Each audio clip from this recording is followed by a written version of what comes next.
again, inexplicably, it's Anime Death Spiral, the only anime podcast entirely funded by Soybean Futures. That's right, Remy, did you know that every time somebody eats an edamame, we get like an 18th of a cent or something? You know, it's important in this time of strife and uncertainty that you invest in something that has a genuine hold on the culture, like beans.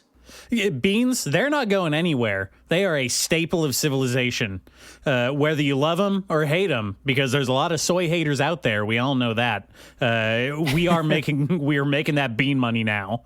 We don't even need to do this stupid show. Look, it's been beans since day one. I've been ride or die for beans since literally the first time we picked up a bone and used it to smash another bone. You know what I'm talking about? Them's just the beans, man. That's how they roll. Kidney bean, jelly bean, lima bean, jumping bean. I have to say, I did.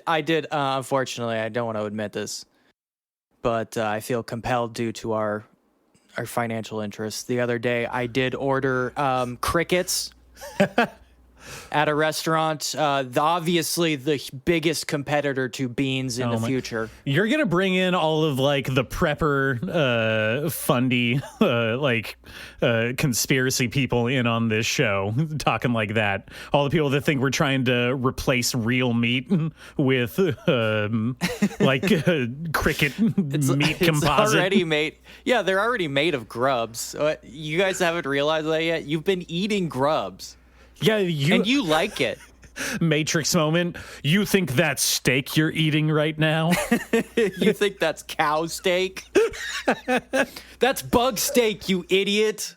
You've been eating the bug steak the whole time. What they may not realize is that it's not a composite. We just got bugs to be the size of a cow. We're at that point. They've been growing them in secret. They're huge now. Huge and tasty. They're huge and firm, really firm. I have seen the future, and it is bug meat. You know, the thing is, the crickets are fine, you know? I feel like being a kid in, like, California or the Southwest, like, you've encountered at some kind of, like, national park gift shop the lollipops, right? Or the candy that has a cricket encased in the center. You know what I'm talking about? Yes, of course. The novelty bug eating from our youth has become sincere bug eating. Yeah, people are into it, you know? A family member of mine was raising crickets for personal consumption for a while. Sure, yeah.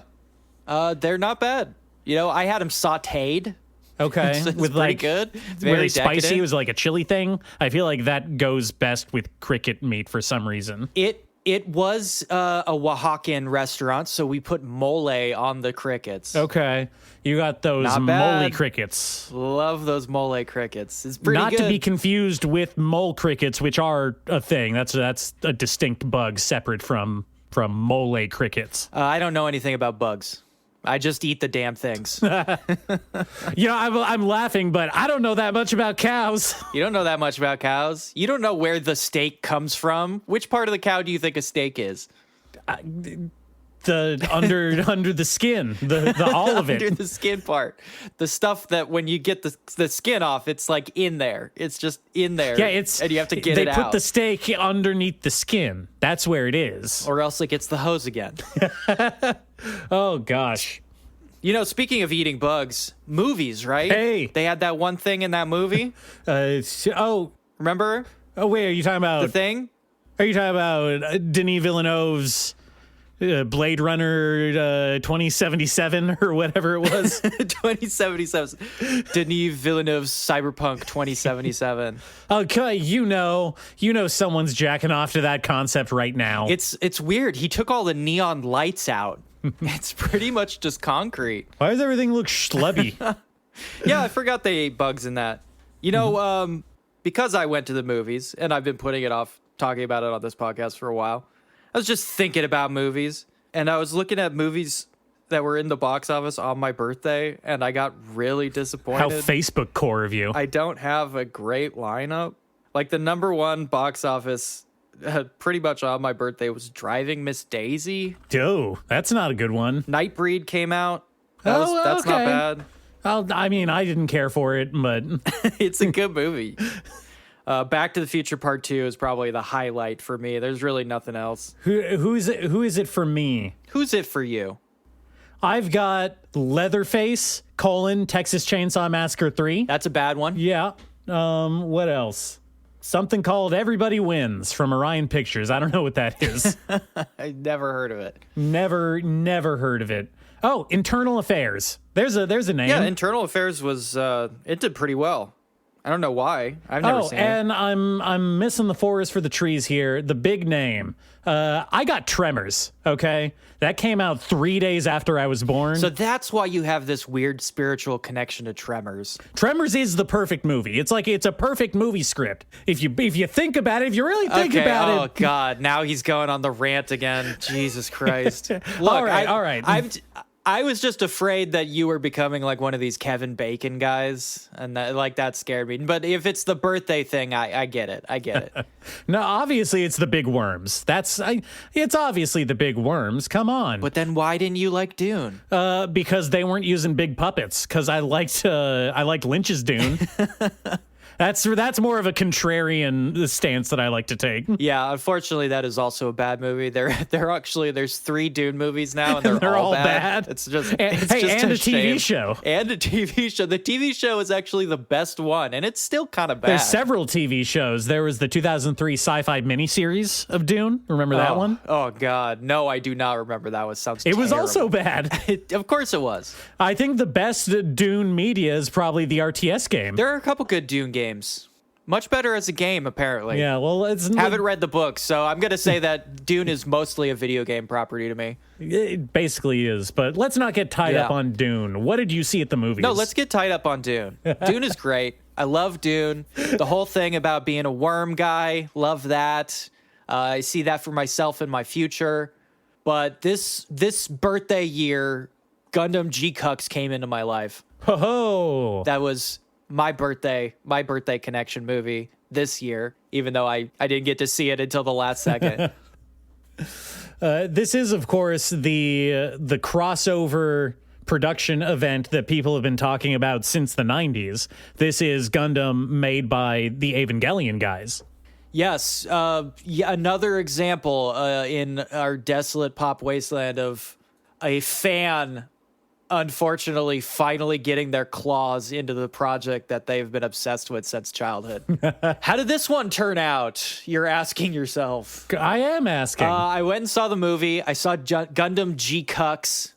And yes, it is called GQuuuuuX. I cannot argue this point any further. Do they say it that way in the movie? That's the only definitive way to tell. They say Gundam GQuuuuuX. GQuuuuuX. They say it with a French accent, the French Canadian accent. Le GQuuuuuX, le Gundam de GQuuuuuX.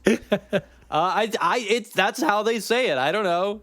They say hey, that person's a GQuuuuuX. No subtitle on this one, at least in English, which is strange because, like I said, I think on the last episode when we briefly touched on it, this is sort of a continuation / spin on like the UC, the Universal Century timeline, which you'd think, throw a Mobile Suit Gundam UC thing on there, like most of them, just to warn people. But no, they just come out of the gate swinging. You see Char within the first 5 minutes, so you know what you're getting into. But then immediately fucks with you because, of course, this is Hideaki Anno, and he can't just play with his toys like regular person. He's got to like smush them up.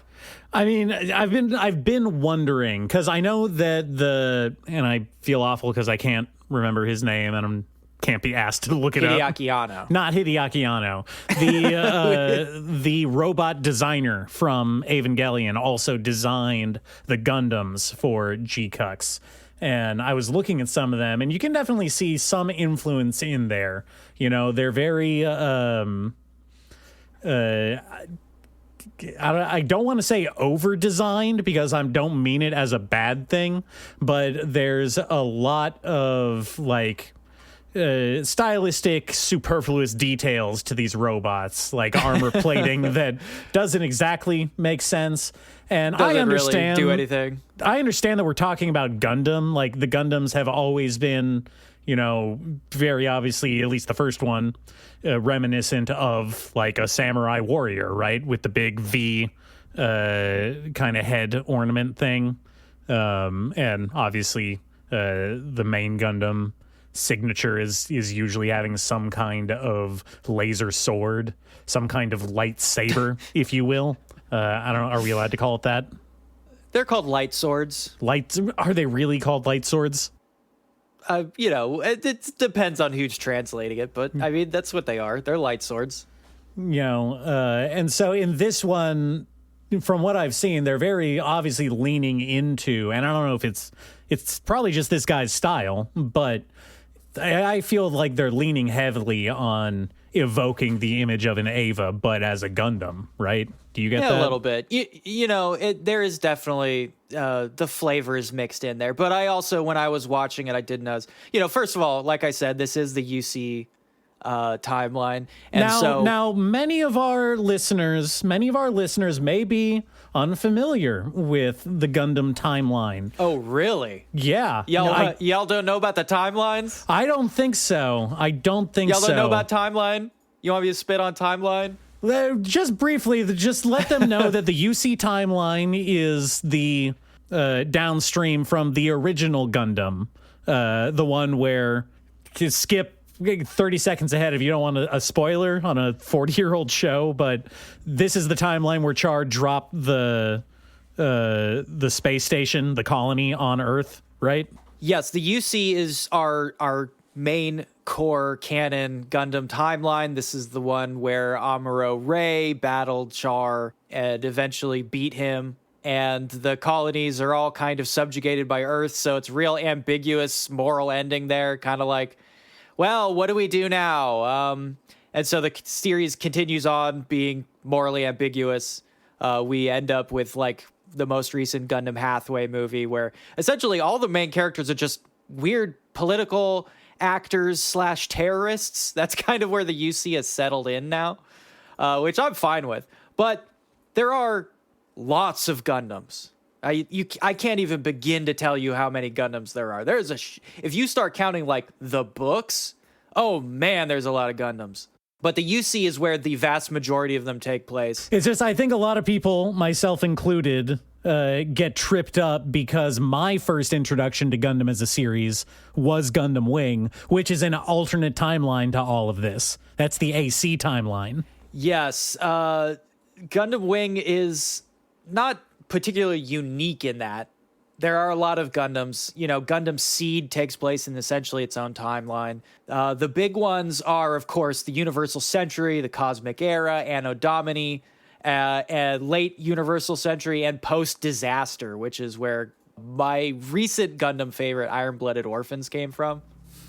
And also connecting that to the design of the Gundams in GQuuuuuX.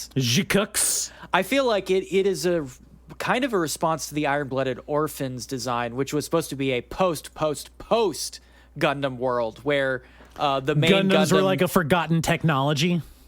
They literally are. They're like a precursor technology because the Gundam that they mostly pilot in Iron-Blooded Orphans is literally something they dig up out of the ground on like Mars. I like that one. That one's fun. I mean, it makes sense. That's a popular take on giant robot. Robot being a lost technology that you have to learn to pilot. Kind of archaically. It happens a lot. Yeah, it happens a lot. Gurren Lagann, Big O, happens all the time. Anyway, of course, Hideaki Anno is not satisfied with the 6 or 7 currently existing timelines. No. Not only does he want his own timeline, but he also wants his own timeline within the Universal Century. This dude is so greedy. Yeah, he's sucking up timeline. He's out of control. He did the same thing with Eva. All those timelines, he gobbled them all up. This man cannot be satisfied by a timeline. He's got to have multiple timelines no matter what. Do you think he has a lot of regrets in his life? I regret all that time I spent at Ghibli. Ooh. I didn't know he was a communist. Okay, so what happens? Because I mean, you kind of briefly told me about this when we were hanging out a few weeks ago, but there's timeline fuckery going on again. Yeah, this is the big exciting thing about GQuuuuuX. This is the selling point. This is not like a spoiler or whatever. This literally happens in the prequel to the fucking anime. So calm down. But there's without any explanation. This is just like a fucking what if scenario, apparently. When Amuro Ray's colony gets invaded the first time, and the Gundam is just there for some reason, instead of Amuro Ray getting into it during the crisis, Char himself just like jumps into the cockpit and steals it and uses it to completely change the entire timeline of UC to the point where he, like, for his timeline crimes, he, like, gets sucked into a fucking time vortex. But not after changing the fact that Char's faction wins the war. So they lose now. Or they do. The Earth Federation. The Earth Federation loses. Okay. The Earth loses. It loses its dominance over the colonies. So now the colonies are quote unquote free, but they're all just under a protection racket by the military. Yeah, that's called a junta. Yeah, it's a little on the nose in some ways. Just this sort of like unaffiliated military force is just hanging around. It's a little fun. Hey, I liked Anno before he got all political. That opens us up to a random ass girl from the slums in essentially what is riffing off of the recent cyberpunk anime, like very, very clearly. This girl in these cyberpunk slums happens upon essentially the weirdo, like, I don't know, Higgs boson particle exposed RX-78 just in a fucking sewer due to things. Hey, who threw away this perfectly good Gundam? Yeah, and then just decides to improve her station in life and mostly to avoid boredom with her public school life, which just sucks because she doesn't have any friends. She decides to use the newly discovered RX-78 in underground Gundam battles. Hell yeah. Okay, so now I'm wondering, and I've been wondering this since you told me that fact. Do you think the G in the title is a throwback to G Gundam, where it was also about having, like, they weren't underground, they were state-sanctioned Gundam battles, but, Gundam fighting as a sport? I mean, yeah, they're probably calling back to that, but it's not goofy. Does she throw a burning fist anywhere in there? No, it's made very clear that, as is Gundam tradition, everybody here is a new type. So we're throwing around stuff. Sure. But it's not goofy. It's supposed to be sort of cyberpunky, fun, but gritty. Like, everybody involved is a fucking criminal, and if they get caught by the military, they will be assassinated. So we're dealing with some stuff. Okay. This is Street Fighter. This is Street Fighter shit. Okay, all right. And she comes in as the Jean-Claude Van Damme Dark Horse contender. Am I getting that correctly? No, because Jean-Claude Van Damme is like a trained fighter. He has like he knows how to fight and stuff. She has zero knowledge of anything at all. She just gets in. She starts with no Gundam fighting skills and decides to get into Gundam fighting for money. She has never piloted a giant robot in her entire life, nor apparently really showed that much interest in it. But much like stand users are attracted to each other, new types are always attracted to Gundam. So, they have a fateful encounter and then start street fighting together, which is pretty good. I mean, it's a great hook. Do they ever talk about like the Gundam manufacturers, like the scientists who make them, being like, why the fuck do these things keep eating children the way they do? They are just drawing in teens like flies and spitting them out. All I could say is, yes, that is something that is talked about quite a lot. Very famously, you should maybe just watch Gundam at some point. It's pretty good. I don't need to tell you. Gundam is pretty good. Hey, Professor, why did you put the special orphan teenager powers into the robot? Look, man, if you are interested in that exact concept, you need to get up on Bokurano as fast as fucking possible. Yeah. Again, this is obviously because of Anno's involvement in Studio Car and all that. People are talking about this in regards to Evangelion, but I will re-enter into the official documents that Bokurano is what people think Evangelion is. It is the true, like, what are we fucking doing here style mech show. It is beautiful and sad and extremely fucked up, and it is a story about why do we feed young people to robots. I mean, I'm assuming that, like Gundam, the robots are probably a stand-in for war, right? Am I getting that right? Well, in a fun twist, they are sort of robot duels because only one exists at a time. There's only one fight between two robots happening at any one time. There's only one robot in existence. I won't say more than that. Oh, okay. Watch Bokurano. Bokurano is the actual shit. And this is sort of in the vein of Bokurano in that it's a lot about why are we feeding children to robots? Obviously, I guess we'll wait until it pans out a little bit because I'm very, very excited to see the continuation of this. We only got about 80 minutes of the actual anime, but I can confirm at the very least, despite using some CGI on the actual robots themselves, everything else is like traditionally animated and it looks fucking great. These characters look great. Their designs are great. The animation quality is fantastic. It's very fluid. There's lots of really great camera use. There's lots of really great background use. It's beautiful. And again, it really comes across as like a cyberpunk thing. Everything that is going on with like the high-tech, low-life kind of shit is all in there. It's great. I'm extremely fucking excited. This is good Gundam. The series itself is premiering, I think, later this week. It's definitely on my list. That's one of the ones I'm going to be watching. I'm so excited. Speaking of, do you want to take a break and then come back? Yeah, and, let me get in real quick. Well, I thought, I'd go and revisit some, a building block of the anime Death Spiral deep lore. I went and rewatched Steam Boy this week. You remember Steam Boy? Of course I remember Steam Boy. Well, it was I think actually like probably one of the first movie theater that you and I saw together.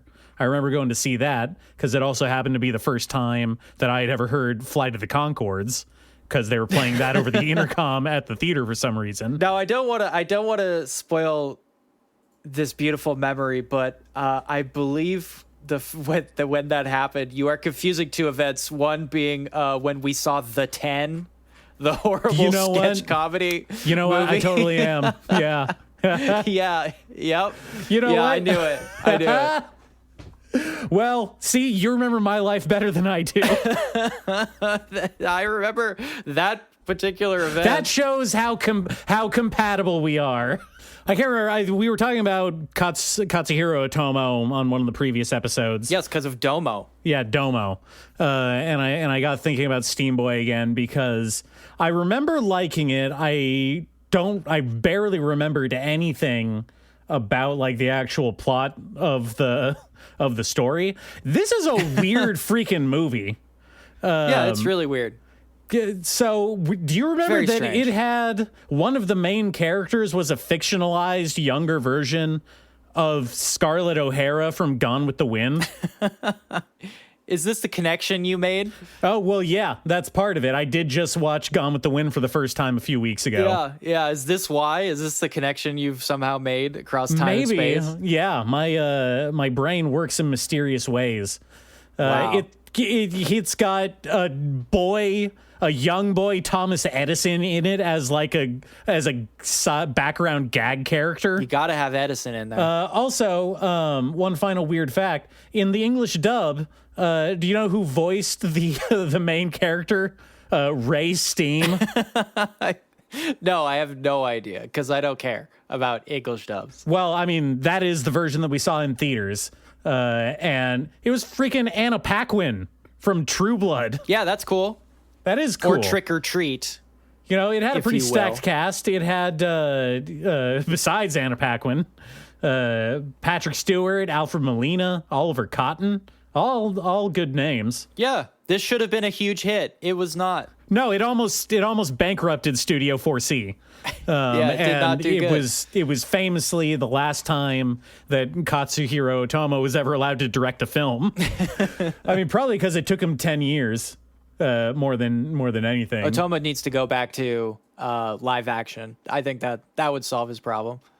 I mean, he seems like he just likes directing stuff, and it's so much cheaper to do live action. Yeah, he should just do a live action movie. Yeah. I don't know. I just, it's a beautiful film. You know, it looks like it took 10 years of grueling slave labor to make. Lots of beautiful, like machinery shots and weird steam contraptions, you know, which are kind of like Otomo's bag. You know, that's kind of the thing that got him recognized as an anime filmmaker, was all of those crazy cyberpunk machine shots in Acura. The story is buck wild and also like really boring for the most part. Ray, I just cannot get over the fact that the main character's name is Ray Steam. Yeah, it's very funny. Now, the big problem I had with the movie, and I don't have that much problem with the movie. I think it was fine. Is that steampunk is stupid, right? Well, steampunk is stupid, but I wasn't really thinking of that at that point. The thing I was really thinking of was that, well, he's just ripping off the Rocketeer. Yes, very much so. He's just doing the Rocketeer. He's weird. doing the Rocketeer, but he's also doing Gone with the Wind. But he's also doing like he straight up throws up references to Sherlock Holmes and Jack the Ripper in there too. Oh, if you're doing something steampunk, you gotta have Jack the Ripper and Sherlock Holmes in there. You can't not. What are you gonna do? Steampunk Sherlock Holmes. It writes itself. Yeah, that was that Detective Conan movie I watched that I kind of liked. Was fucking just throw super hyper realistic VR Sherlock Holmes into this like weird cyberpunk video game and then just have Detective Conan be like, I'm just as good as you, and him going like, yes, Conan, you are. Yeah, here's a biscuit. It's very funny. You know, my takeaway from the film on this recent viewing is that generally characters have an arc where they end up at a different place, either emotionally or physically, you know, than they started at the beginning of the movie. If it's a good movie. If it's a good movie. No one really does that. The 2 hours and 10 minutes of the movie is comprised of Ray trying to get this MacGuffin, the steam ball, which is basically just like a nuclear reactor core. It's just like a little ball that can magically make steam forever at high pressure. Yeah, steam reactor. Yeah. And he's trying to keep that away from the Americans and from the British government, who both want to use it to make steampunk armies. Good for him. Good Samaritan. At the end of the movie, or near the end, kind of the big action climax sequence, is they uncover that underneath the London World's Fair, his grandfather had built a giant steam-powered kill mansion. No, children's theme park. Oh, so close. Yeah. I was thinking of Devil in the White City. I think that is such a weird revelation, because the opening shot of the movie is like his grandfather and his father, who ends up being the villain. And they're working in like this, kind of like Victorian boiler room, red lit, very villainous, kind of reminiscent of like Freddy's boiler room from Nightmare Before Christmas, Nightmare on Elm Street. And they're like, he's saying stuff like, like people are dying from getting pipes burst on them around them, and everything's in chaos. Oh yeah, sounds like Universal Park. Yeah. And his grandfather's going on about, it's like, you need to sacrifice to make progress in science. This is all worth it. And then his grand vision, his grand design for all of these workers' deaths was to make a steam-powered flying circus, basically. Yeah. Yeah, well, that's very funny because it's almost exactly what happens in Gyo. Do you remember Gyo? Yeah, yes. Eddie, they finally they confront the scientist guy, and he's like, I was just trying to give fish legs. It's like, why? Why would you do that? Oh, it's dumb. That's a dumb use of your time. I just wanted to give fish legs. But why? It's very much with this technology, you could have cured cancer. I don't want to cure cancer. I wanted to make dinosaurs. Yeah, I don't want. I think it's from a Spider-Man comic. Yeah, that's the Spider-Man. It's like, I don't want to cure cancer. I want to turn people into dinosaurs. Anyway, yeah, I remember liking that one. It was okay. Did you do anything else? I've been playing a lot of Final Fantasy VII Remake, or not Remake, the other one, Rebirth, which we already talked about on a previous episode. Yeah, let me know when you get to the end. I think I'm maybe halfway, so that's basically it. The two unremarkable things I did was I started on the massive Mount Everest climb of reading 3x3 Eyes, which is almost 600 chapters. I'm still pretty early on. It's fun to see some old ass manga though. And despite what I said just a little while ago, I did start reading the Ishura books. Oh. And by start, I mean I've read 6 of them already. Oh no, he's sucked in. Oh fuck.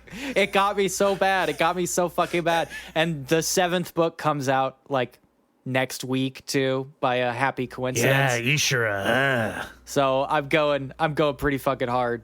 I guess when the 7th book ends, I'll talk about it, because this is my first experience with, as they call them, light novels, which is just the Japanese version of YA, really. I think it's slightly different. It's like airport thrillers. Yeah, they're a pulp format. I think they're generally on the shorter side. They're not usually novel lengths, are they? Or do they get 300-400 pages? Are we talking Stephen King out here? I'm imagining these are 300 pages, maybe max.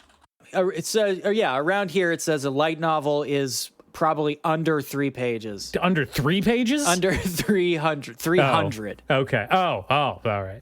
It says some of the shorter ones are 180 pages. So we're talking about pamphlet length. These are adult Goosebumps, essentially. Yeah, they are adult Goosebumps. They're not even YA, they're YC. Yeah, young child. Yes, and it's about the level of maturity. But when I finish the 7th book, I'll talk about light novels a little bit. Okay. In the meantime, we got to get to some important business. We just wasted a bunch of time because, as you know, it is Anime Spring 2025. Anime Spring Season 2025. 2025. We're going to talk about it right after this break. GQuuuuuuX.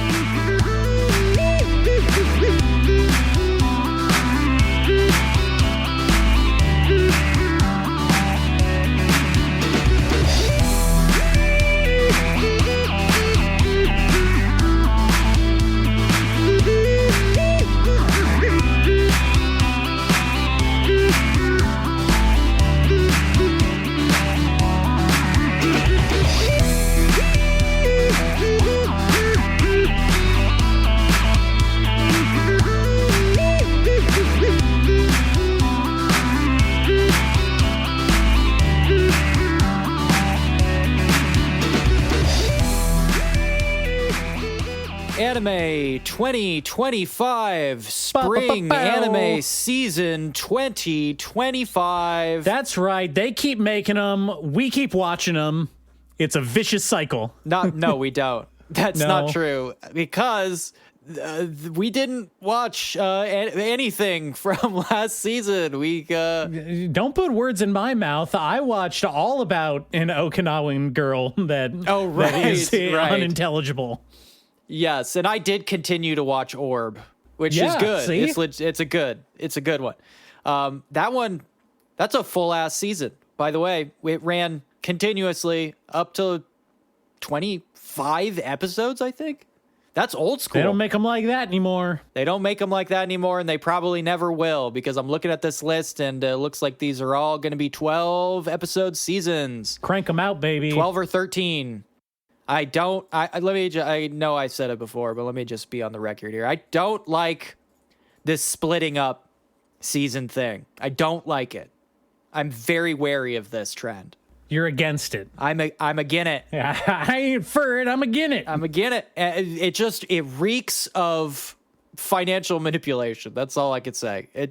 Something does not sit right with this, especially because I know Netflix really went hard on this way long ago, and nothing they do is good or just or correct or on the side of morality. I'm not saying I like it, but in a general sense, it makes sense. You know, you can quicker turn out 12 episodes in a single season than 24, obviously. And then if you do that, if you're splitting them up like this, that means you can premiere more titles in a season and have them do a staggered release. And so this is a symptom of there being simply too much anime being made. That's my theory. Yeah, there is a lot of anime being made, and in that regard, we should just jump into this list because this is a weird season. All right, well, first up, we've got the new original series from one of the big names, MAPPA, coming in with Lazarus. Number one on Lazarus. The charts, Lazarus. Mappa. This is, of course, the new Cowboy Bebop. Do I have to say any more than that? I mean, they're just the promotional poster I'm looking at right now. They're evoking it so hard. It is. They're just doing Cowboy Bebop shit. Well, it's got kind of a weird twist on it. This is the series. It's going to be a series about a future where scientists created a miracle drug that cured all illness and then disappeared. And then it turned out to be a trap. Yeah, it turned out to be a trap. He disappeared and then came back 3 years later and said, hey, by the way, you're all about to die. Ha ha, I guess. In the parlance of our era, he came back and he was like, psych, idiots, I'm a demon king. And I suppose this is about the a special government, like, cool bounty hunter task force put together to find out info about the mad scientist and his miracle disease drug and try and figure out how to stop everybody from dying. In the description, they say, can they develop a vaccine before time runs out? But everyone is holding a gun. I don't think they're going to shoot the vaccine out of it. So what kind of science are these guys doing? Yeah, I think this is the gun science, sort of a John Wick style gun science. John Wick is my favorite scientist. This is probably going to be dope unless it ends up in what was the other one? Metallic Rouge type scenario where we get pretty hyped up about kind of big names, big studio coming out with something that looks interesting and then flubbing it super hard, which has, strangely enough, happened a few times in the last few seasons. I mean, it's definitely a possibility. I'm gonna, just out of sheer respect for all of the animators that were worked to death on this show, I feel like I have to give it a fair shot. At least 3 episodes before I can give a clear judgment on it. Oh no, I'm absolutely diving headfirst into that. That's one of my main picks for this season. Mm-hmm. Let's go to something a little less reverent here. This is one of your favorites, right? Oh yeah, I've been looking forward to this for months now. Please put them on, Takamine-san. Please put them on, Takamine-san.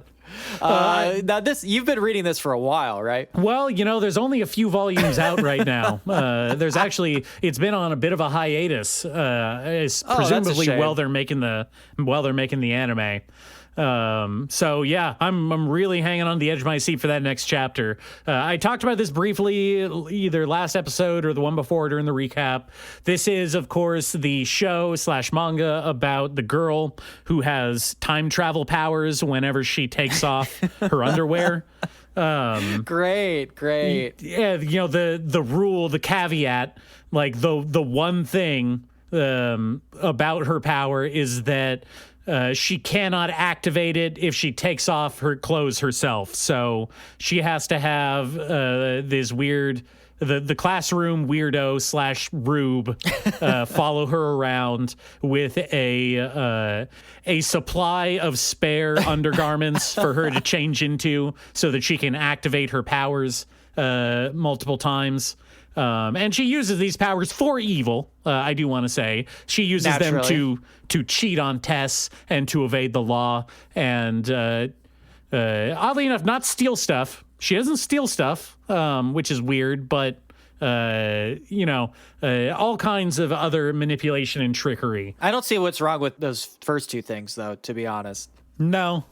Now, what happened when she was a baby? And they were changing her diaper. That is a good question. I don't think the author or the audience or anyone involved has really thought about it that hard. Has ever really thought about the concept in any way. Now, I did at the time, just to balance out your particular shame, I did mention that I had also read a manga about a guy who was exorcising ghosts from the girls in his class, very importantly, his class, when they would get curses that did not allow them to remove their underwear until they were fully exorcised by the underwear ghost exorcist. It's a humanitarian effort. I don't know what you want from this guy. He's just trying to help. Two very particular fetishes. I'm not sure I'm going to put that one on my watch list. I've got to watch the first episode just out of curiosity, but I have no hopes.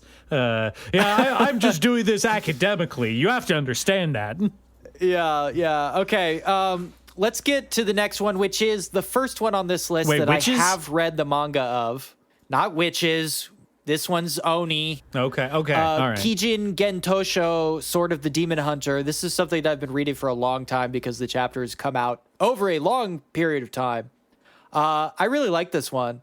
Depending on the animation quality, this one's got the story and the hook to really go the distance, I think. We got demons. We've got samurai with swords. We've got the Edo period. How'd you pronounce that? Edo period. Edo. We've got I don't know. Are there powers? Does this guy have powers? Does he exorcise demons with a sword? Well, okay. So here's the spin here. The selling point is basically his origin story. Our main character's origin story is essentially he finds out that his sister, who is a shrine maiden, is a demon, and it's his responsibility to kill demons. So he gets into a weird, a very odd, uncomfortable situation for him. Okay, I'm making this up, but is that also not the plot of Demon Hunter or Demon Slayer? Yes, Demon Slayer is also about a guy whose sister turns out to be a demon. Though in her case, it's more of a vampiric infection.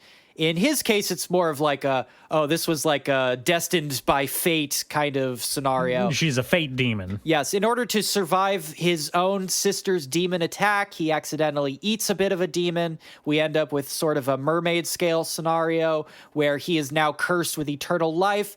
And then we sort of do the Blade of the Immortal thing where he kind of drifts through time periods, hunting demons in a sort of endless effort to reconnect with his demon sister.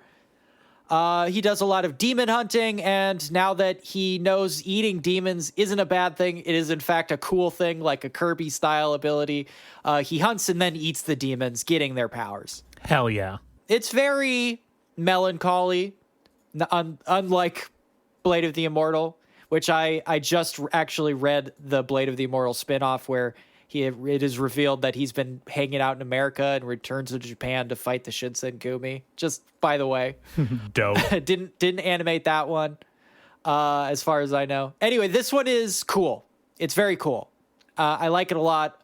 I'm partial to the immortal slowly wandering through long periods of time in an effort to find some kind of emotional catharsis. Just kind of a sucker for that. Yeah. Well, you were a big proponent of Frieren a couple seasons ago. Well, Freeren's cool, and of course, my immortal, which makes me laugh every time. To You, the Immortal is one of my favorite series like ever. It's fucking so great. And there's other stuff. There's other stuff too that I like, but I this one is firmly on the watch list. I highly recommend this one. All right. Well, the next one here is something that you've been keeping up with in manga for a while now. We've got Witch Watch. How dare you? How dare you say I've been keeping up with this? I only read a fair amount of it. Only a fair amount. Only a fair amount, and a while ago when it didn't have as many chapters. Witch Watch is fine. It's fun. I'm sure that this is a big one this season, so I think the animation is probably going to be pretty good. It had a high budget. Yeah. This is within the cozy witch family, where a witch whose crush is oblivious to her unrequited love slowly builds up a harem of sort of demi-humans while being a cute witch. That's pretty much it, to be honest. I mean, you left out the hook in that in the world of Witch Watch, witches have to choose a familiar, like a black cat or a toad or whatever, and she chooses her cute boy that she has a crush on to be her familiar, which gives him witch powers. Yes, there is sort of some weird, dubious consent issues going around this thing, but you're not supposed to think about that because it's just supposed to be a cutesy rom-com. So don't think too hard about the whole my childhood friend is my familiar now thing. It won't pay off. Dude, my friend, I don't think too hard about anything. No, you should not, of course. That one is probably watch at least the first episode just to get a feel for it. I like the trailer. I'll probably give it a go. You should. I think at the very least the animation is going to be great. Yeah. Okay, on to our first. I want to say isekai. The Brilliant Healer's New Life in the Shadows. Now, this is not on my radar at all, but maybe you were excited about it for some reason. Well, I will say when I looked at it, like I said before, if you're going to do an isekai, at least if you're doing like the doctor one, he can like cure the common cold thing, which is, my big problem with isekais is nobody's out here curing the common cold. I really think that is my time to crate of isekai. How fast does the main character solve the common cold problem? Hey, why doesn't he use his amazing isekai powers to, like, I don't know, stop earthquakes or something? Ever think about that? Yeah, or like just, make people wash their hands after they eat food, or before even. Just something like that. Anyway, I think this one turns out he is not actually an isekai, but it has the structure of an isekai, which is a guy everybody thinks is a loser turns out to have incredible powers, and a bunch of attractive anime ladies come to his aid to make his life cool, I guess. I wish they would stop making this specific archetype of anime, but apparently it just makes money hand over fist. That's my only assumption. This is the moneymaker. This is the Call of Duty of anime and manga right now. This is the FIFA 2017. Yeah. 2017 in particular. Yeah, it was a really good year. It was a great year for FIFA. Great year for FIFA. This one is just the only reason I looked at it to begin with is because he's a medic. That's it. Medic. That's really it. Medic. Okay. That is a maybe watch at best. I'm not going anywhere near that. Yeah. Kowloon, generic romance. This is something that's been on my read list forever because people have talked a huge game about this one. It's supposed to be very good. Yeah, same for me. I am excited when I got excited when I saw this, on the announcement for spring 2025. I didn't even know that they were doing an anime until maybe 15 minutes before we started recording. I was aware that this was catching on just because of the popularity of the manga. I have read a little bit of the beginning, maybe like the first 5 or 6 chapters, and I liked it. Yeah. I need to go back to it because, again, it was on my list for a long time. I think what happened was I got probably caught up reading Dan to Dan when I really binged on those manga chapters. But I'm excited for this. This is, as the name implies, a romance show. And it's generic. Yeah, and it's generic, and it does take place in the Kowloon Bridge City. Walled city. The opposite of Bridge City. It's a walled city. Walled You can't city. get out. Oh, wait. Oh, is that what they're doing? No, that doesn't sound good at all. No, this is like a kind of fictionalized semi-cyberpunk version of Kowloon.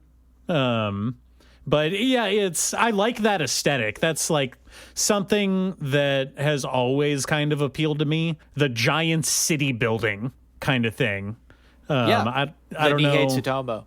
Yeah. Well, that, I was thinking Dorohedoro, stuff like that. Sure. I'm excited for this because maybe this is just my mental image of it, but from my vantage point, it looks like a Wong Kar-wai movie. Yeah. Well, it's very much taking influence, I think. There's a lot of cross-pollination there. I'm excited to see that. So yeah, this is definitely a yes for me. This is a on my watch list for sure. Okay, here's another one that I don't know anything about, which makes me excited. This one's called Your Forma. Your Forma. What does that mean? Your Forma. Well, okay, so according to the description at least, your forma is a noun, like a proper noun. It's a thing. It's some kind of medical cybernetic implant that that everybody got. It's a medical device. It's a medical device that was then turned into basically like brain chip kind of stuff that gives people techno powers. Something like that. You know what? My guess is that this is essentially another run at Minority Report. It's a little bit like that. The hook it seems about like it's a Minority Report. These superpower brain chips is that they also record everything that you see and hear and taste and all of that. And Not great. It's not great. I don't like it. Not great. Don't like that.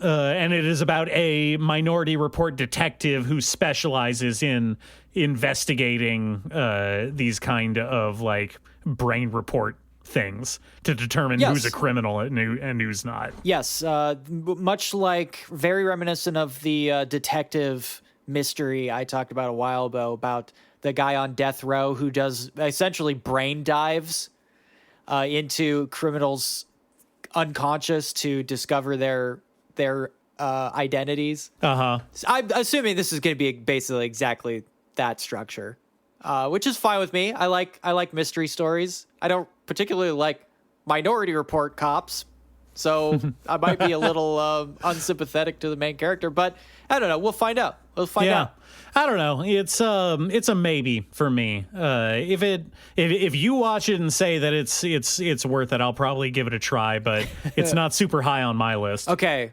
This next one is Once Upon a Witch's Death. The second one with witch in the title. Yeah, a lot of witch stuff coming in. Yeah, this one is about a witch who has a year left to live due to her botched brain surgery, I guess. Like the brain cancer man from fishing anime. Does she also learn how to fish? I guess so. This is the Negi Pazi angler, but for being a witch girl. That's my read of this. There's two genders, witch and fisherman. Witch and bum. Yeah. Yeah, so I don't know. That sounds fine to me. I like witches. I like brain cancer. I love brain cancer. I like bucket list. Yeah, that's so weird that the main character is a witch named Meg, which it's also the name of a character in these indie comics by a guy named Simon Hanselman, who is very different in tone, very like grunge-core kind of stuff. Well, we don't know what the tone is. We haven't seen this yet. It's not out. Oh, okay. Well, you know what? You're right. This show may also be about witches like doing drugs and trying to stab their drug dealer. This might be about a dirtbag witch learning how to live with brain cancer. I don't know. Sounds great to me. That's a watch. All right. If you say so. Yeah. Okay. And then we've got Gundam GQuuuuuX again. GQuuuuuX. Enough said about that. GQuuuuuX. It's either GQuuuuuX or GQuuuuuX. You got to decide. I'm going with GQuuuuuX. GQuuuuuX. Yes. This is must watch. Okay. Moving on. Rock is a lady's modesty. I don't know what the fuck that could mean. This is a girl band. Girl band show. You're finally joining me in this girl band subgenre. we are rocking out the girl bands, cranking them out. This is now this girl band is special because usually in a girl band there's only one fancy lad girl who goes to a fancy school and is breaking away from her fancy girl upbringing by doing rock music. Now it's all of them. What if it was all of them? What if they were all fancy girls? What if only one of them wasn't a fancy girl and she was a fancy goth girl? She's the daughter of the janitor or something. Yeah, she solved the rock equation on the classroom board. Yeah, that's fine. Okay, girl band sure. hunting. Yeah, that seems fine. Whatever. Yeah. Girl band. The next one is one of my favorite subgenres of anime, adaptations of Western literature. This is called Anne Shirley. It's the Anne of Green Gables. Yet another Anne of Green Gables adaptation. That one in particular seems to be something that they fixate on. The Anne of Green Gables, yes, book series, or as it's known in Japan, apparently, Akage no Anne. Is L.M. Montgomery's Akage no Anne light novel series. Yeah, I don't know. I have no background with Anne of Green Gables as a story. I know the famous movie from the 60s, I think. I never read the books, and I certainly don't know what the fascination is with 80s anime depicting pastoral European kids stories. You know what I'm talking about? Oh, I know what you're talking about. Yeah, he knows what I'm talking about. They love that shit. Now, what I wonder, why was there never a Little House on the Prairie anime adaptation? Yeah, that's true. Little House on the Prairie, Little Women. Yeah, Little Women. The Walton Farm. Yeah. Robinson Crusoe. Oh, wait, hold on. Whoa. Oh, wait a second. Yeah, this is... I don't really have an emotional attachment to Anne of Green Gables either. This is more of a fascinating cultural product, sort of like I imagine this sort of as the pearl in the oyster, just a weird thing that got caught in somebody's throat a long time ago, and it's just slowly worked its way up to like a gem. I'm definitely gonna watch this. You're gonna give this one a try? Why could you not? Yeah, Anne of Green Gables anime. How can you not? All right. And believe me, I know there was already Anne of Green Gables anime. I'm just saying this has never been a better time to jump back in. This is the chance. Everybody wants to catch up on 80 years. This is your chance, people. This is your chance to get in on Anne of Green Gables. Okay, this next one is a title that I snuck in. You did not have this on the list originally, and that is Food for the Soul. This is, of course, another food anime, so I'm looking forward to it. No, they're the most perverted ones. It's not a fetish. It's totally normal. This is a slice of life comedy anime about 4 friends from high school that graduate and go to college, and it's just about them eating food and learning life lessons. What's not to love about that? It's heartwarming. It's touching. It's relatable. Yeah, we'll see. I also eat a lot of food. What do you want from me? We'll see. Remember when you read that fucking food manga and it turned out the main character was just racist? He was just a racist. Listen, he was not a racist. He was just pro-slavery. Sure. Okay. Moving on. We've got Zatsu Tabi, which I put on here because I've been talking a lot about manga artists. It crops up everywhere, not just in manga, but in other manga as well. This one's called Zatsu Tabi. That's Journey. That's Journey. That is Journey. This is weird. Is Journey a person? A name? That is Journey. That's Journey. That is Journey. In this one, a failed manga artist decides that the only way to make good manga is by like leaving the house. It's literally a touch grass anime. Oh my God. I don't know. I like that. I like that concept. Didn't we already go? Evangelion, the TV series in the 90s, already did this concept. That a manga artist had to touch grass. Just the concept of, hey, go the fuck outside and stop watching anime. Go outside for like 2 seconds. Just 2 minutes. Jesus Christ. 2 minutes. Go outside, take a walk, talk to somebody. Yes. Oh, are we just now discovering that good art comes from like internalizing experiences in the world? Are we just figuring that out? That good art just doesn't flow from the brain out of nowhere? You don't make good anime from watching anime. Unfortunately, I'm sorry. That's just not, it's not enough. We can look at so much anime right now in 2025 that is proof that only watching anime begets bad anime. It turns into bad anime. It's like a human centipede. I think you mean an Ouroboros, but no, human centipede. Though a human centipede could become an Ouroboros if you think about it. Think about it. What else we got? I like the idea of an anime that's just, hey, touch grass. Okay.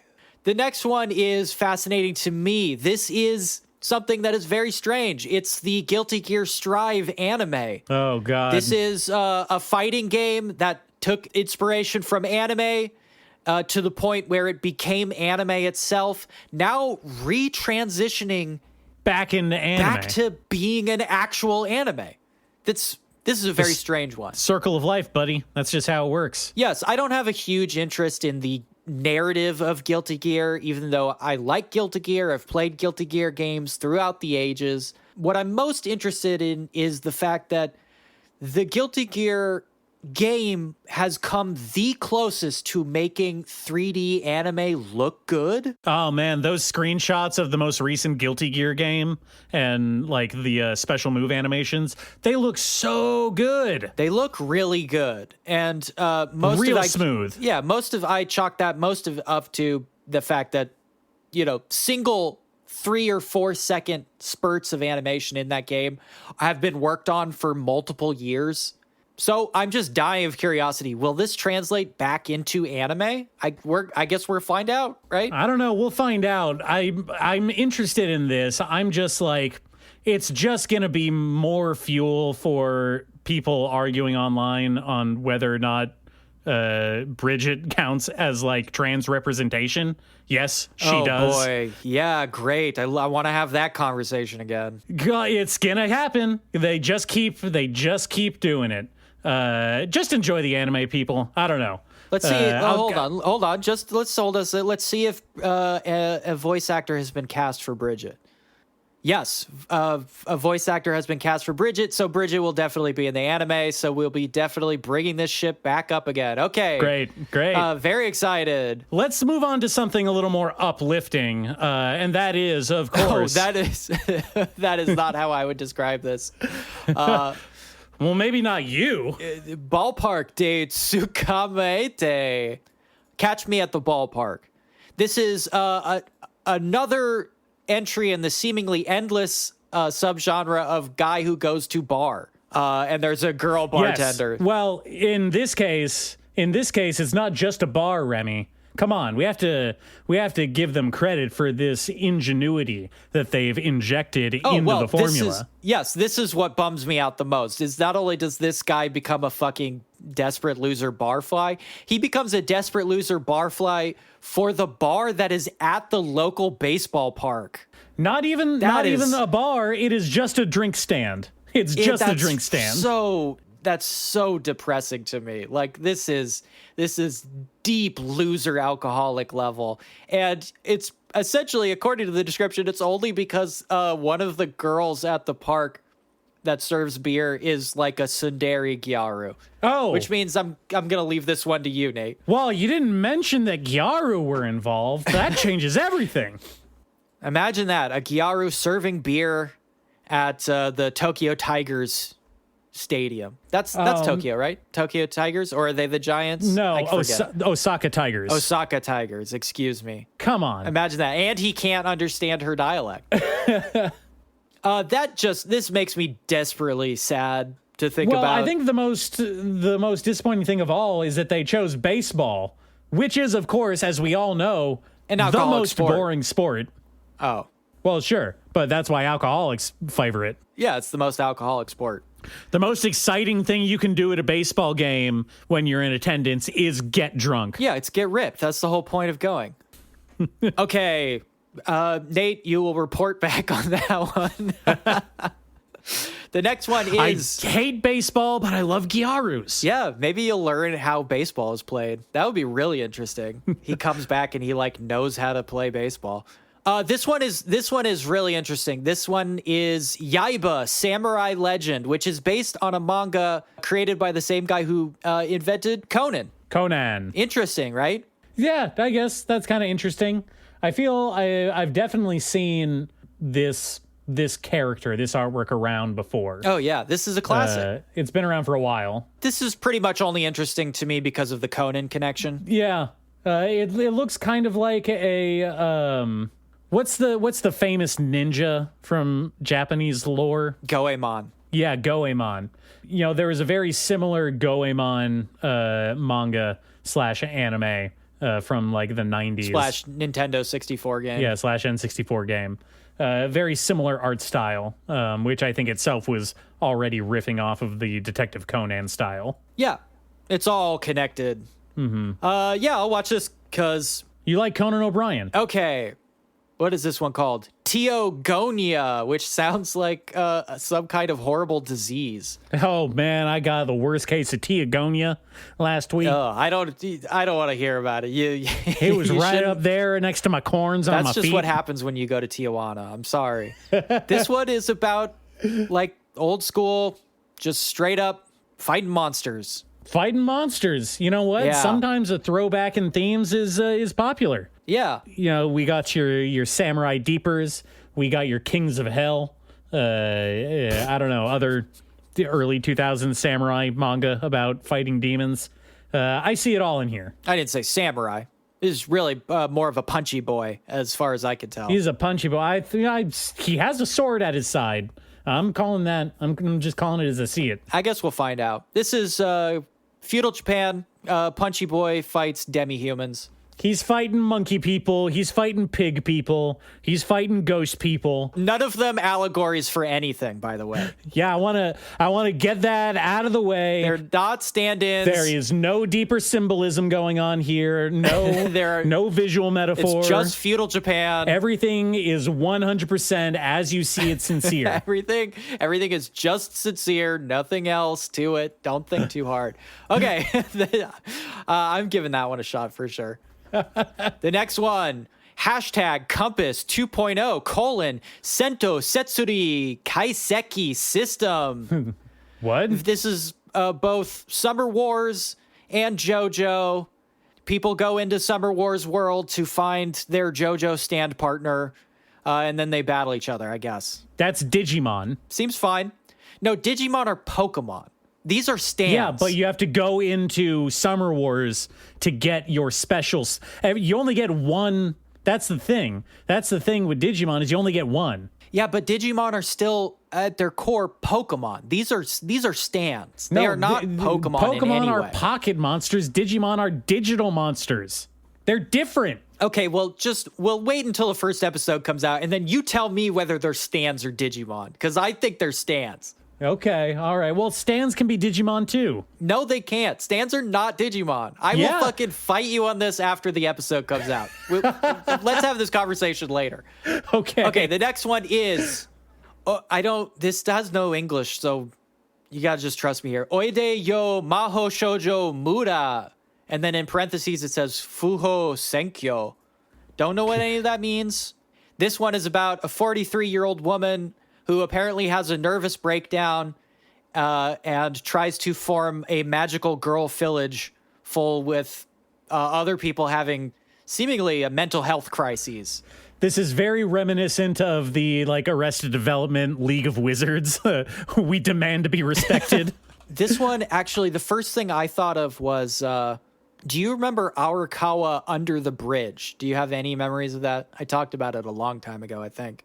No, not really. Arakawa Under the Bridge, Nakamura Hikaru, and it was about an office worker who, essentially has a mental breakdown and starts hanging out with this homeless girl under a bridge.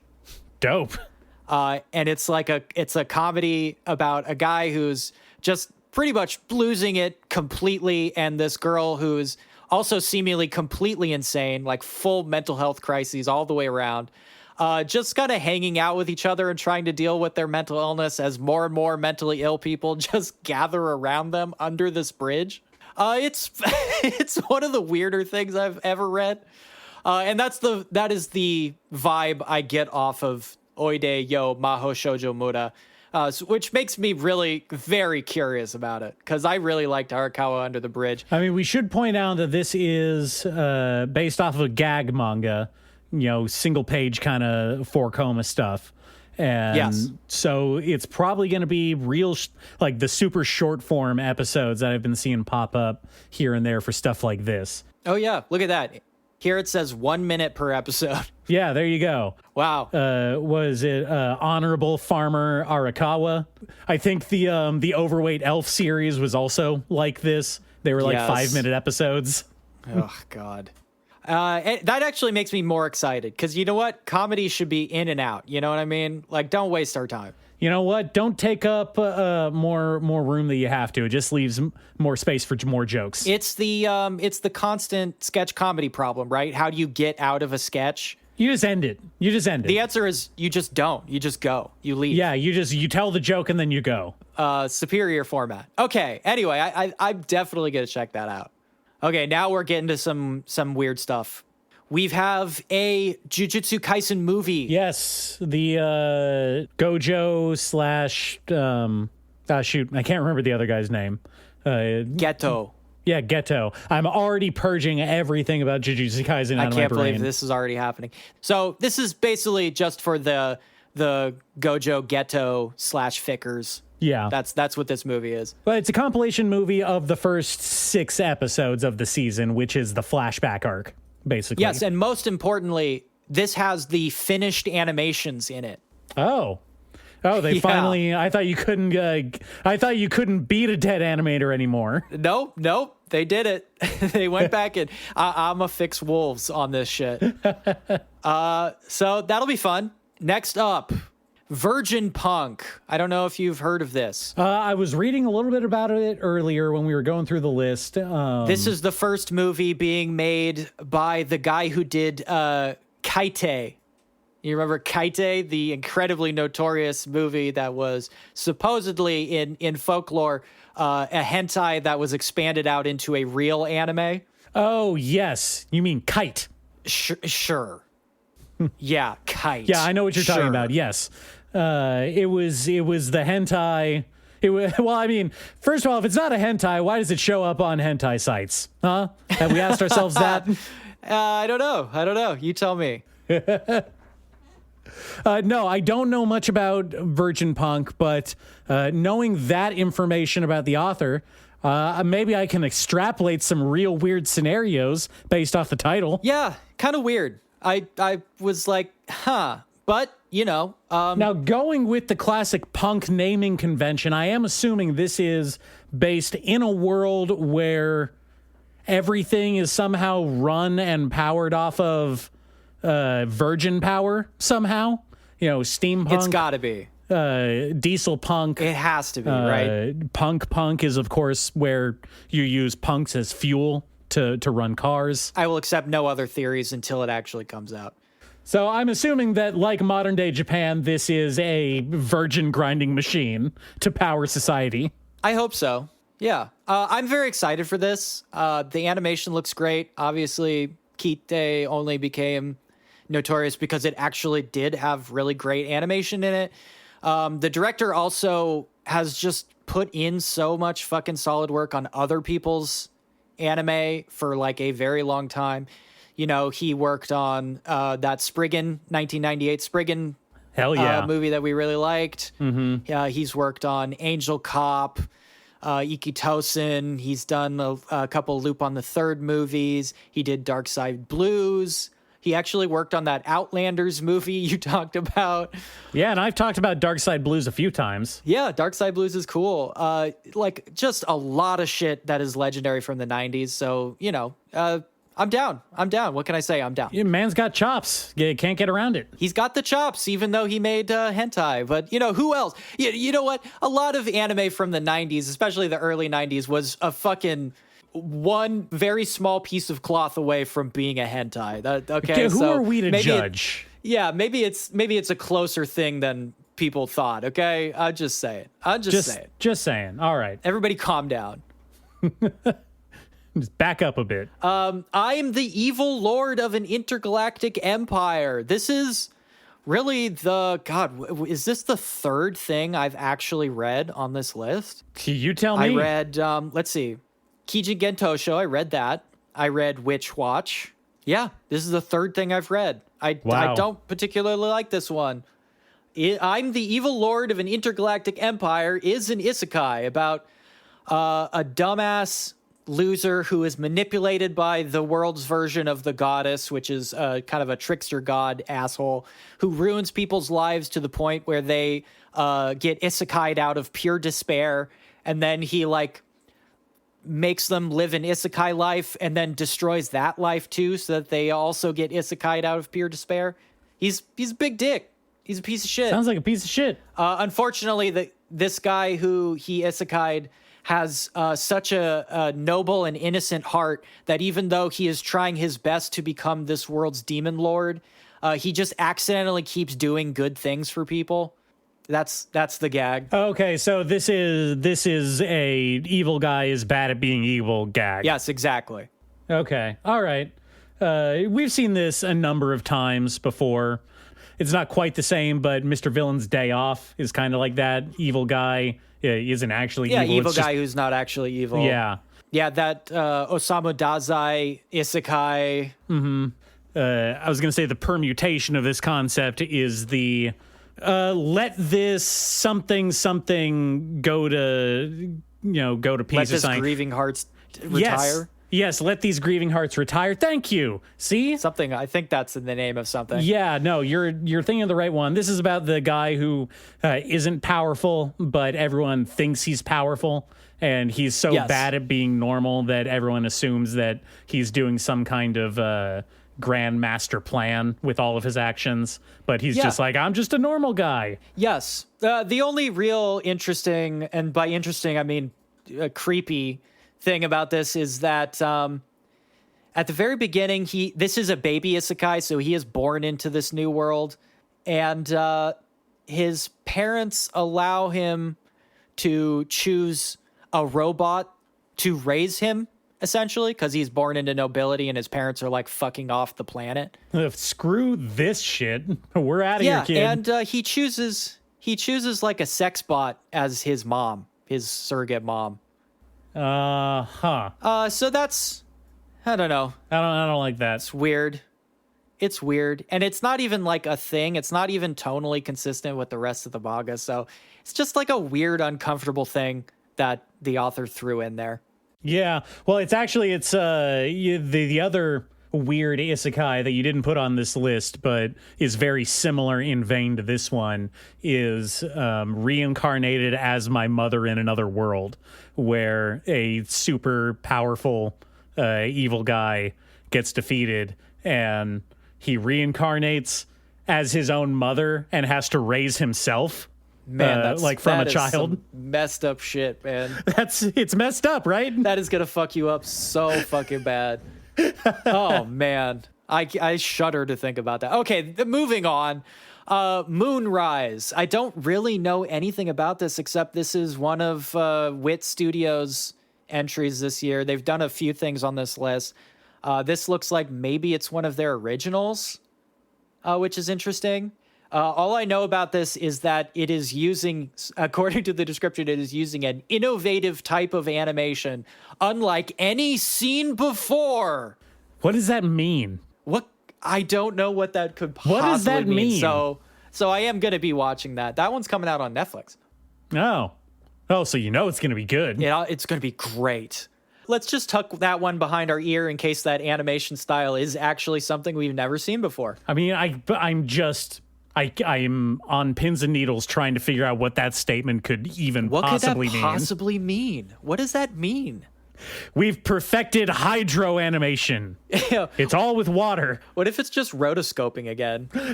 Hey, we reinvented rotoscoping. Okay, the next one is Maebashi Witches, which I only really put on here because it's another witches. More witches. This one's about a girl who like has some kind of Narnia closet and it lets her become a witch, I guess. I don't know. Sounds more cozy witch type shit. Sure. Cozy witch, man, that shit is blown up. I don't know exactly what the instigator for it was because, Trigger did Little Witch Academia like a decade ago. They look like they were ahead of their time at this point. And of course, maybe there's a big cultural revisiting of Kiki's Delivery Service. Oh, yes. I think that's very solidly a big influence on all this cozy witch kind of subgenre stuff that's coming out these days. So I don't know. Maybe it's that, but maybe witches are just in. Maybe they're just realizing that people are getting tired of the bog standard magical girl, and we want to give it a little bit of a twist. Maybe our magical girls do like blood sacrifices now. I don't know. That's what witches are about. I'd love a cozy witch that would truly be like doing Shakespearean witch stuff, like dooming kings and shit, making out with Satan and shit. Yeah, that'd be cool as hell. Okay, anyway, that's a witch thing. We're moving on. This is the first incest anime that I think we've had on the list. That's pretty good. That means this season is really pulling forward. Only one incest anime. Hey, there's at least a couple of original anime on here that have room to introduce incest that we don't know about yet. I'm just saying. Yes, that's true. That's when we do our episode 1 reports, we'll tally them up. But this one is very explicitly incest. The Shiunji family children. Guess what? There's a bunch of family children, and guess what? They are all step siblings, and they're gonna fuck each other. Yep. God damn it. Yep. It's just the Brady Bunch all over again. It is. It's the Brady Bunch, but they're going to fuck each other.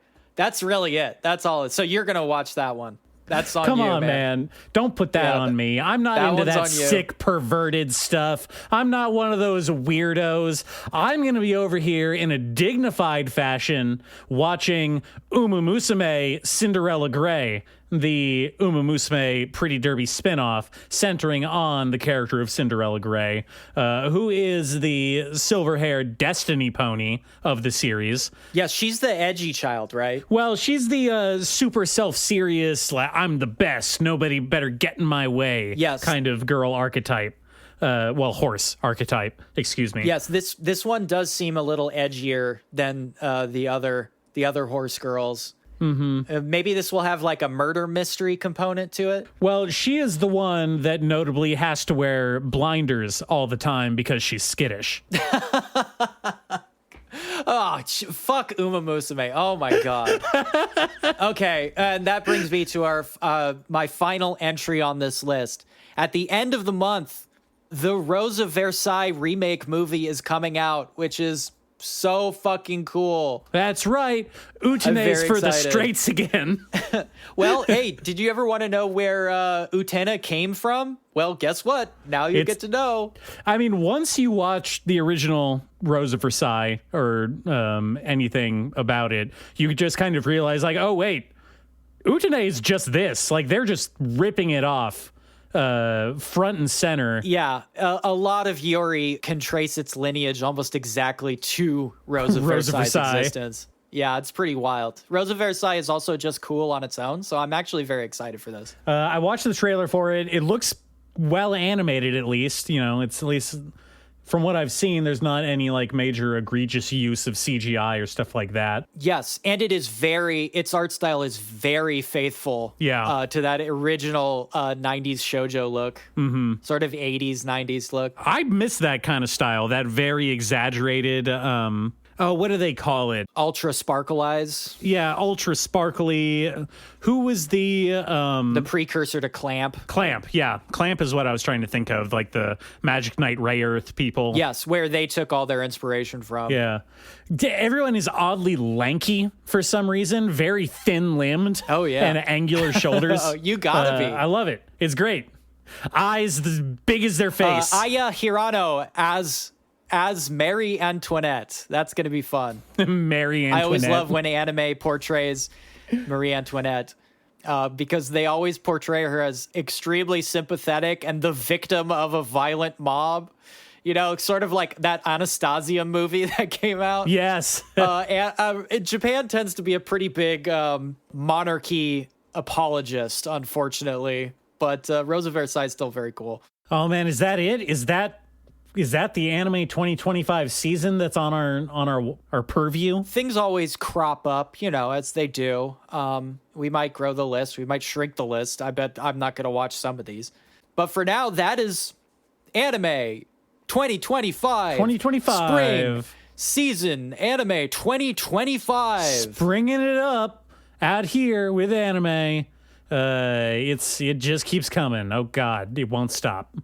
It will not stop. This week. We're cutting it real close. So by the next episode, we're already going to be doing episode 1 reports. Oh, boy. Very excited. I am actually excited. I'm definitely going to watch Lazarus, like we said. There's a couple things on here, GQuuuuuX, that I really want to check out. I will say, after reviewing this list together, looking at everything, I am so much more hopeful for this season than I was for the winter. The last one? Yeah, winter 25, 24. Yeah, boy. That one just, that sucked. That was a brutal slog to get through. Obviously, we barely made it out alive. I know a little Okinawan now, and you now believe that the Earth is round. That it goes around the sun. You are really conflating round Earth and heliocentrism. It's called orb. It is called orb. Yes. They go together. You can't deny it. It's just very funny. Do you want to do a called shot? Just what's going to be the big show this season? I think that's pretty obvious to me, at least. I think nothing's going to come close to the recognition that GQuuuuuX is going to get. It's got Gundam. It's got Anno. It's got Ava Gundam's robots in it. Interesting. That's the big one that everyone's going to be talking about for sure. Hopefully Lazarus is good. Hopefully we don't get another Metallic Rouge like we were that would be lamenting. Nice. We didn't talk about it, but the gag anime about the One Piece nerd who hangs out with middle schoolers, that's definitely going to be a big one. Oh, yeah, that's going to be great. My call, I'm pointing to the sky right now.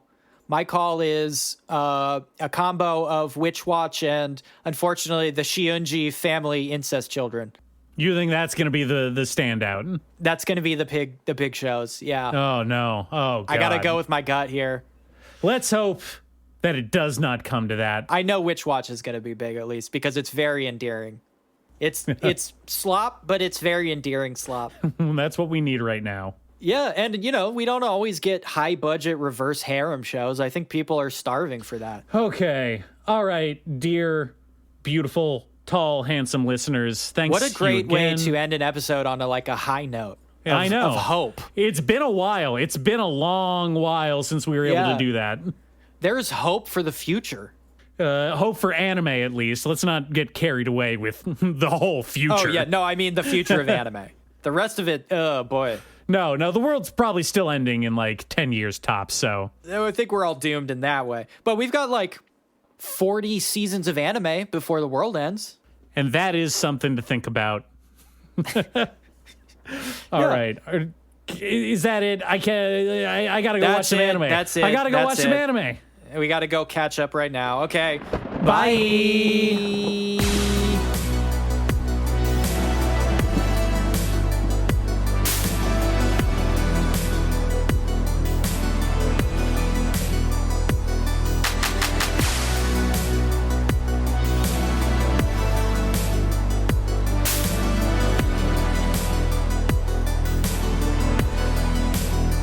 You guys like aren't even addicted to any drugs